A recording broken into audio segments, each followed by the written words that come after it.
हे दिसतात दुधी भोपळ्यासारखे, पण ही गावठी वांगी असत. लांब बघा किती असत ती. ही चवीक एकदम भारी लागतात.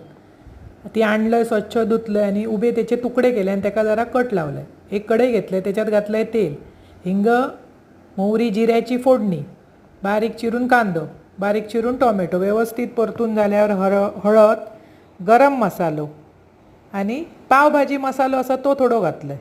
वरसून परतलंय बटाटी, सगळा व्यवस्थित परतून झाल्यावर घातलंय कोथिंबीर. ती परतून घेतल्यावर अशी वांगी उभी चिरून घेतलेलं आहे ती घातलंय. सगळी मिक्स केलंय व्यवस्थित. किंचितसो घातलंय गूळ, चवीपुरता मीठ आणि व्यवस्थित परतून ना एक वाफ काढायची.